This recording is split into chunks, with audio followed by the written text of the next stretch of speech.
Lying in the bed, Swami realized with a shudder that it was Monday morning. It looked as though only a moment ago it had been the last period on Friday. Already Monday was here. He hoped that an earthquake would reduce the school building to dust. But that good building, Albert Mission School, had withstood similar prayers for over 100 years now. At 9 o'clock, Swaminathan wailed, "I have a headache." His mother said, "Why don't you go to school in a jutka? So that I may be completely dead at the other end. Have you any idea what it means to be jolted in a jutka? Have you many important lessons today?" Important? Bah! That geography teacher has been teaching the same lesson for over a year now. And we have arithmetic, which means for a whole period we are going to be beaten by the teacher. Important lessons. Huh. And mother generously suggested that Swami might stay at home. At 9:30, when he ought to have been shouting in the school prayer hall, Swami was lying on the bench in mother's room. Father asked him, "Have you no school today?" "Headache," Swami replied. "Nonsense, dress up and go." Headache.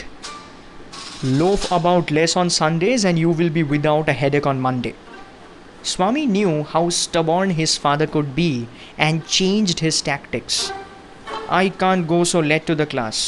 "I agree, but you will have to. It is your own fault. You should have asked me before deciding to stay away." "What will the teacher think if I go so late?" "Tell him you had a headache and so are late." "He will beat me if I say so." "Will he? Let us see. What is his name?" "Samuel." "Does he beat the boys?" "He is very violent, especially with boys who come late.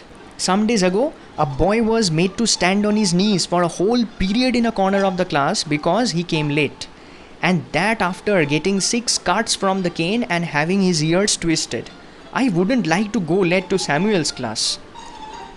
"If he is so violent, why not tell your headmaster about it?"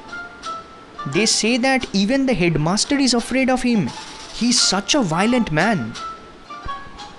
And then Swami gave a lurid account of Samuel's violence.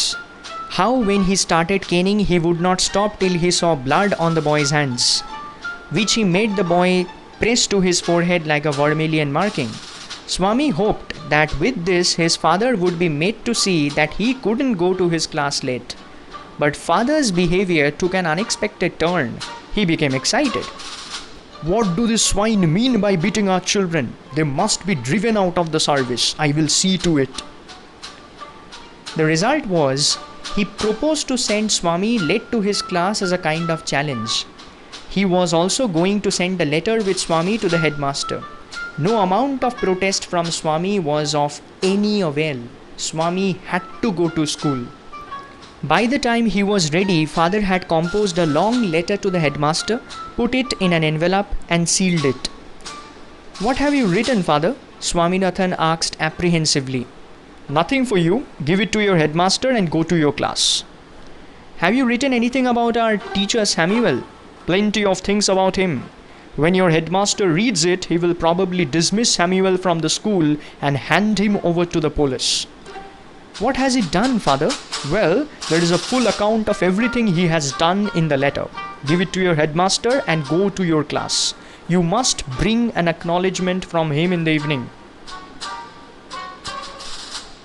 Swami went to school feeling that he was worst perjurer on earth. His conscience bothered him. He wasn't at all sure if he had been accurate in his description of Samuel.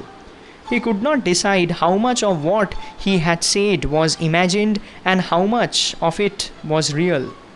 He stopped for a moment on the roadside to make up his mind about Samuel. He was not such a bad man after all. Personally, he was much more genial than the rest. Often he cracked a joke or two centering around Swami's inactions, and Swami took it as a mark of Samuel's personal regard for him. But there was no doubt that he treated people badly. His cane skinned people's hands. Swami cast his mind about for an instance of this. There was none within his knowledge. Years and years ago, he was reputed to have skinned the knuckles of a boy in first standard and made him smear the blood on his face. No one had actually seen it, but year after year the story persisted among the boys. Swami's head was dizzy with confusion in regard to Samuel's character, whether he was good or bad, whether he deserved the allegations in the letter or not.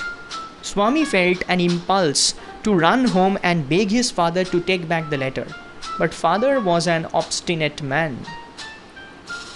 As he approached the yellow building, he realized that he was perjuring himself and was ruining his teacher. Probably the headmaster would dismiss Samuel and then the police would chain him and put him in jail.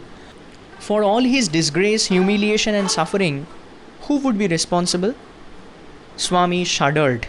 The more he thought of Samuel, the more he grieved for him. The dark face, his small red streaked eyes, his thin line of moustache, his unshaven cheek and chin, his yellow coat, everything filled Swami with sorrow. As he felt the bulge of the letter in his pocket, he felt like an executioner. For a moment he was angry with his father and wondered why he should not fling into the gutter the letter of a man so unreasonable and stubborn. As he entered the school gate, an idea occurred to him, a sort of solution. He wouldn't deliver the letter to the headmaster immediately, but at the end of the day, to that extent, he would disobey his father and exercise his independence. There was nothing wrong in it, and father would not know it anyway. If the letter was given at the end of the day, there was a chance that Samuel might do something to justify the letter. Swami stood at the entrance to his class. Samuel was teaching arithmetic. He looked at Swami for a moment. Swami stood hoping that Samuel would fall on him and tear his skin off.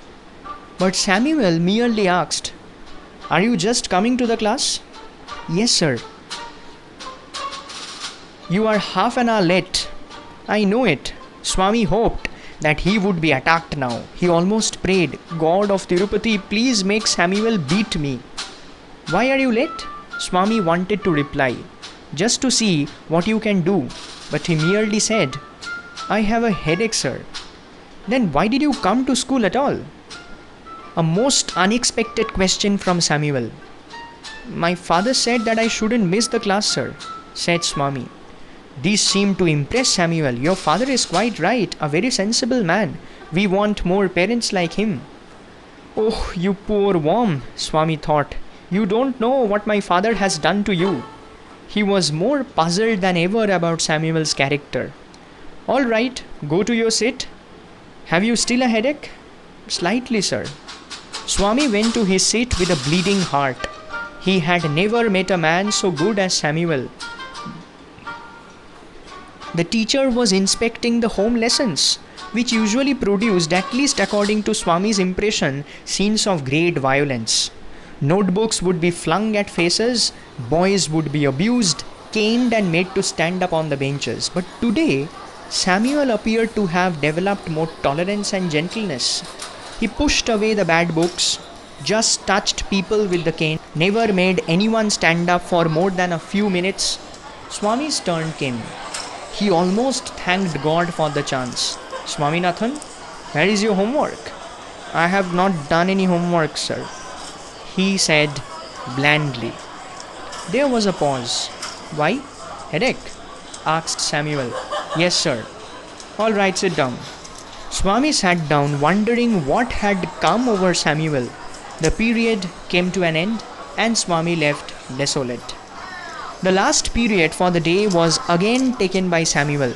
He came this time to teach them Indian history. The period began at 3:45 and ended at 4:30. Swaminathan had sat through the previous periods thinking acutely. He could not devise any means of provoking Samuel. When the clock struck 4, Swami felt desperate. Half an hour more. Samuel was reading the red text, the portion describing Vasco da Gama's arrival in India. The boys listened in half languor. Swami suddenly asked at the top of his voice, "Why did not Columbus come to India, sir?" "He lost his way." "I can't believe it. It is unbelievable, sir." "Why?" Such a great man, would he have not known the way? Don't shout. I can hear you quite well. I'm not shouting, sir. This is my ordinary voice, which God has given me. How can I help it? Shut up and sit down. Swaminathan sat down, feeling slightly happy at his success. The teacher threw a puzzled, suspicious glance at him and resumed his lessons. His next chance occurred when Shankar of the first bench got up and asked, "Sir, was Vasco da Gama the very first person to come to India?" Before the teacher could answer, Swami shouted from the backbench, "That's what they say." The teacher and all the boys looked at Swami. The teacher was puzzled by Swami's obtrusive behavior today. "Swaminathan, you are shouting again." "I'm not shouting, sir. How can I help my voice given by God?" The school clock struck 4:15, a quarter more. Swami felt he must do something drastic in 15 minutes.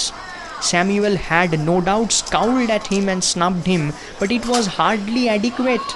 Swami felt that with a little more effort, Samuel could be made to deserve dismissal and imprisonment. The teacher came to the end of the section in the textbook and stopped. He proposed to spend the remaining few minutes putting questions to the boys. He ordered the whole class to put away their books and asked someone in the second row, "What is the date of Vasco da Gama's arrival in India?" Swaminathan shot up and screeched, "1648 December 20. "You need not shout," said the teacher. He asked, "Has your headache made you mad?" "I have no headache now, sir," replied the thunderer brightly. "Sit down, you idiot."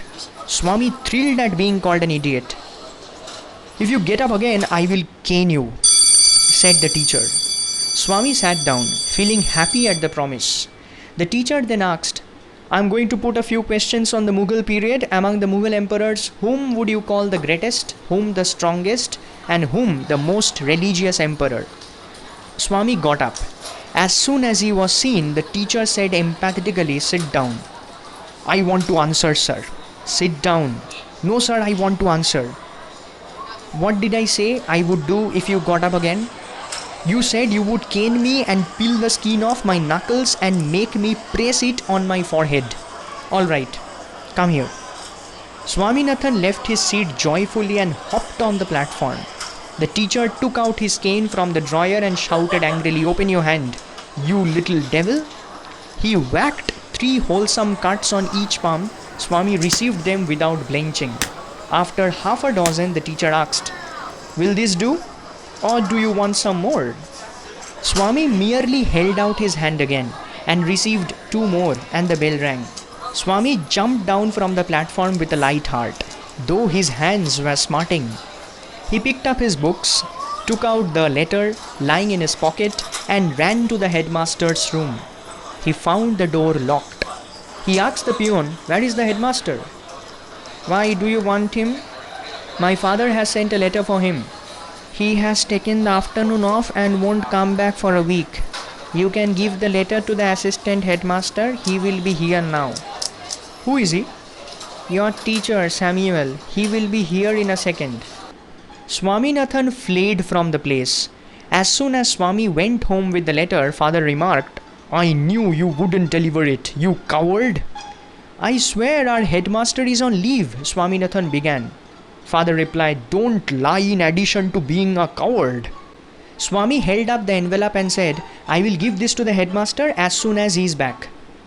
Father snatched it from his hand, tore it up, and thrust it into the waste paper basket under his table. He muttered, "Don't come to me for help, even if Samuel throttles you. You deserve your Samuel."